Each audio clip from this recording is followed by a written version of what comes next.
transitar ese camino que va desde la distorsión de la cual arrancamos hasta ese escenario que vemos ahí adelante, en el cual el inversor privado puede hacer sus inversiones en condiciones de competencia y de mercado. El objetivo es claro y ha sido bien definido, digamos, y establecido por el Gobierno Nacional. Y yo acá lo que quiero es a lo mejor hacer un foco en los tiempos de ejecución de las cosas que tenemos ahí por delante. Y por eso, si bien es en electricidad y gas donde este camino, digamos, de transición es el más evidente, el más necesario y el más obvio, yo me voy a focalizar en gas porque ese es el tema nuestro y es el tema de este panel. El primer desafío que yo veo para la industria del gas argentina o para la producción de gas argentina consiste en suplir el pico de consumo que nuestro mercado tiene en invierno. Argentina tiene una fuerte estacionalidad de consumo de gas en invierno, básicamente de calefacción para el sector residencial. El problema que tenemos para dar esta respuesta es que para poder suplir el pico de consumo de gas en invierno necesitamos desarrollar el consumo de gas fuera del invierno. Ese es el gran desafío y donde yo quiero poner 4 títulos, digamos, para que sirvan como gatillo para después analizar o discutir lo que tenemos que hacer. Esa marcada estacionalidad, con un valle o con un tiempo de menor consumo, que lo puedo ubicar en el calendario de verano, digamos, ese consumo mínimo que tenemos durante el verano, pone un techo al volumen de desarrollo, en principio pone un techo al volumen del desarrollo que podemos hacer del gas, y sobre todo si pensamos en el gas no convencional, porque por lo menos en esta etapa inicial no parece razonable asumir que el gas no convencional de la Argentina puede hacer el swing del sistema, puede hacer aquel productor que, produciendo solamente unos pocos meses en el año, 4 meses de invierno, lo que fuere, digamos, donde tenemos concentrado ese pico, pueda recuperar la inversión de todo un proyecto. Todavía el no convencional no lo puede hacer, entonces lo que necesitamos hacer es subir, elevar ese piso de consumo de verano. Ese techo además es muy bajo para que la industria pueda tener esa masa crítica que necesita para poder avanzar en el logro de las eficiencias necesarias y posibles que nos lleven a nosotros a poder desarrollar Vaca Muerta a un precio que esté claramente por debajo de $4 por millón de BTU y ojalá, yo creo que lo vamos a lograr, hay que discutir el tiempo para llegar a los 2,60 que Paco nos puso como desafío en el panel anterior. No veo ninguna razón por la cual Argentina no pueda llegar a desarrollar su gas no convencional en ese nivel de precios. No sé si 2,60, yo creo que un precio de referencia va a estar más entre 3 y 3,50, pero en definitiva en Estados Unidos el precio promedio es 3. Lo vemos a veces abajo, lo vemos a veces arriba. Hoy está arriba claramente porque está entrando en el invierno. Y además están viendo que puede haber un consumo por encima de lo que pronosticaron los jugadores del mercado. Pero en cualquier caso, el éxito de Argentina en el desarrollo de su gas no convencional lo vamos a ver si somos capaces de desarrollar ese gas claramente por debajo de $4. Porque ahí aparece otro mercado que es al que tenemos que aspirar con un recurso de clase mundial como el que tenemos ahí. La buena noticia es que hay alternativas para manejar este tema de la estacionalidad, el mundo lo hace todo el tiempo y nosotros también. Entonces ahí dejo para ir cerrando 6 títulos en los cuales podemos trabajar para empezar a construir la solución a este desafío que tenemos en el problema. Varios de ellos ya han sido atacados por el gobierno con algún tipo de decisiones o por lo menos abriendo el espacio para que se pueda empezar a trabajar, a conversar y a analizar alternativas para eso. Lo primero que me parece muy razonable es darle al gas la oportunidad de sustituir combustibles más caros y más contaminantes que todavía se estaban utilizando en la generación eléctrica. Eso claramente está en camino, Camesa ya lo está gestionando y lo está manejando de esa manera. El segundo título es la exportación de gas. Claramente tenemos que retomar el sendero de la exportación de gas. El cono sur es deficitario en energía, gas es el combustible de preferencia, digamos, para suplir ese déficit energético del cono sur. Hoy es un gas importado por barcos en LNG.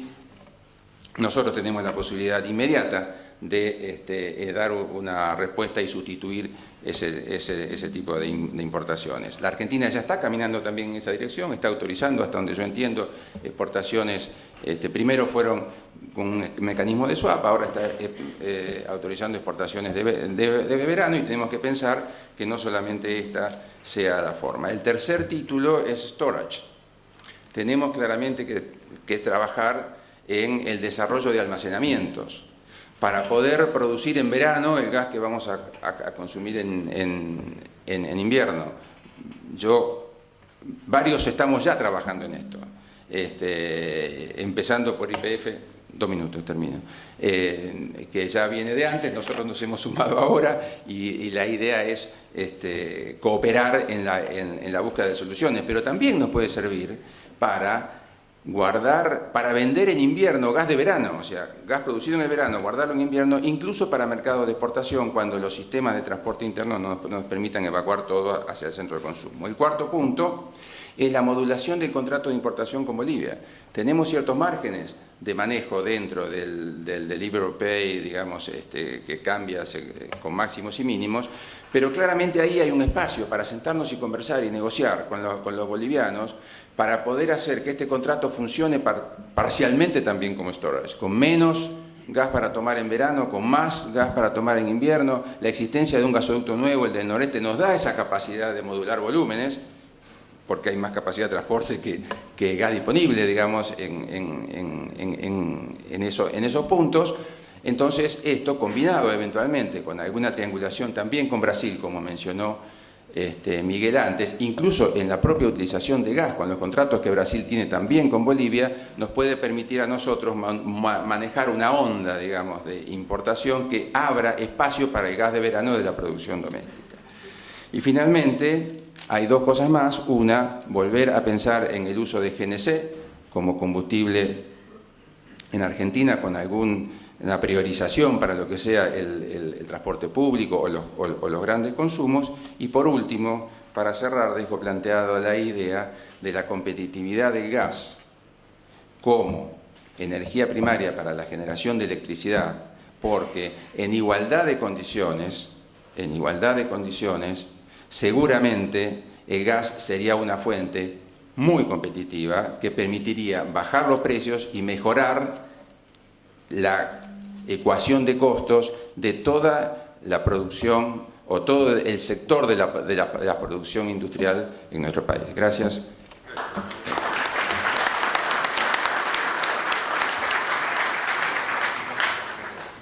Bueno, finalmente invito a Jorge Hugo Herrera Vega.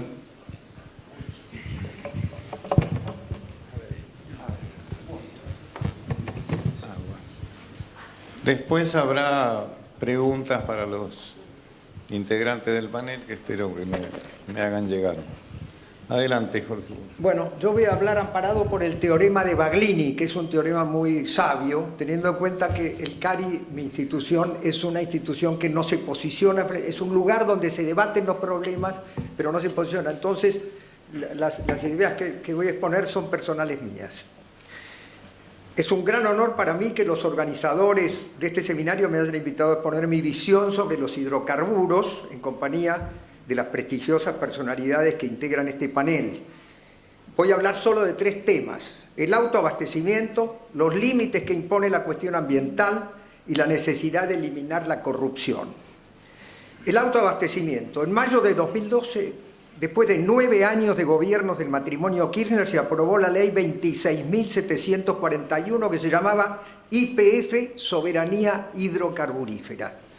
Fijaba como objetivo prioritario el logro del autoabastecimiento de hidrocarburos, autoabastecimiento que la Argentina había mantenido durante un cuarto de siglo y que el kirchnerismo perdió con sus políticas energéticas cerradas y muchas veces corruptas.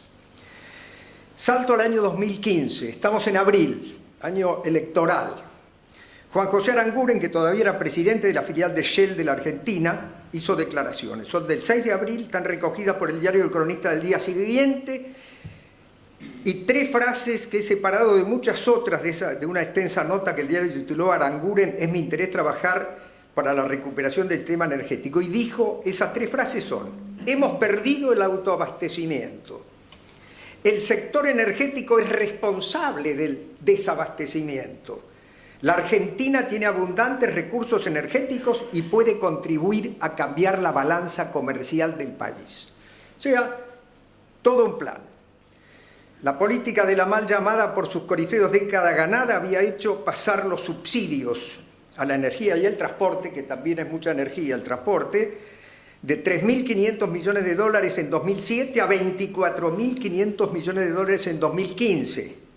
Política desastrosa, incentivó el consumo en un país que ya era importador. ¿Qué es lo que se hizo? El actual gobierno comenzó a recortar los subsidios al gas y a la electricidad, pero los consumidores continuaron subsidiando a las compañías petroleras con 4.000 millones de dólares anuales pagados directamente en los surtidores, sin contar los 2.400 millones que se pagaban por impuestos a los combustibles por ser ad valorem. Esta anomalía única en el mundo pudo suprimirse gradualmente. En cuanto a los precios del gas y la electricidad, el gobierno fue gradualmente aproximándolos a los precios de mercado. Los precios del petróleo y sus derivados, en cambio, ya estaban por encima de sus valores de mercado. Lo que falta hacer: la Argentina exporta 2.200 millones de metros cúbicos anuales de petróleo e importa 30 millones de metros cúbicos diarios de gas, más 3,5 millones de metros cúbicos de gasoil y 3 millones de toneladas de fuel oil, sustitutos del gas natural, pero que pese a importancia es insuficiente. En consecuencia, se precisarían cambios en la política exploratoria, que debe orientarse a buscar gas más que petróleo. Si lo que buscamos es recuperar el autoabastecimiento y equilibrar la balanza energética, debemos buscar gas, tanto convencional como no convencional, con todos los medios disponibles. Otra medida que ayudaría a superar el desabastecimiento es eliminar los 2,5 millones de metros cúbicos día de venteos y eficientizar al máximo los 13,7 millones de metros cúbicos día de autoconsumo de gas en los yacimientos. Si se redujera la intensidad energética 20%, como se logró con la desregulación en la década de los 90, prácticamente estaríamos a tiro de recuperar el autoabastecimiento. También sería muy importante ahorrar energía en el sector transporte, pasando la carga de los camiones al ferrocarril. La disminución de costos obviamente sería enorme. Para lograr un importante aumento de la producción de gas, debería también fijarse un sendero de precios a 5 años para el gas y un plan de incentivos a la producción para que los productores puedan estimar su rentabilidad futura. Podría ser algo similar, acá puedo estar diciendo un disparate, pero se me ocurrió. Podría ser algo similar al plan de incentivos vigente para los electrodomésticos de Tierra del Fuego por un plazo máximo de 5 años o hasta recuperar el autoabastecimiento si fuera más rápido. Otros temas que propongo analizar. Teorema de Baglini, Claro. Estudiar el establecimiento de un marco y autoridad regulatoria que fije las reglas para el sector, para el petróleo y los combustibles, como lo son en el Argas y el ENRE para el gas y la electricidad. Esto no es una idea mía, fue recomendado por el Banco Mundial y es importante porque hay que precisar que los precios del petróleo deben alinearse con la paridad de exportación del WTI. Como ya dije, el país exporta 2,2 millones de metros cúbicos de petróleo por año y hay que definir cómo se trasladan las variaciones de precios al mercado, si en forma inmediata o con un retardo, pero con un sistema explícito. Otro, modificar el sistema de precios de los combustibles, y esto es una vieja idea que tengo, porque nunca me pareció justo que en el interior sigan siendo más caros. La nafta no debería ser más cara en Añelo, Neuquén o Comodoro Rivadavia que en la capital federal, neto de los efectos de transporte. Último, un buen recuerdo de los 90. son las reducciones de precios que se lograron en el sector eléctrico como resultado de la competencia entre generadores. Probablemente podrían lograr resultados similares impulsando la competencia entre los productores de gas. Segundo macrotema mío, los límites que impone el medio ambiente. En Copenhague 2009, la COP15, se cambió el modelo económico y energético del mundo hacia una economía de bajo carbono y baja intensidad energética. El condicionamiento ambiental para las políticas energéticas estará cada vez más presente por los peligros que implica para la humanidad el cambio climático, eso es obvio. Las emisiones de origen energético son responsables del 70% del total de la emisión de gases de efecto invernadero. De allí que el futuro sea del gas y las energías renovables, al menos hasta 2050, cuando éstas estén maduras para ser preponderantes, las renovables me refiero.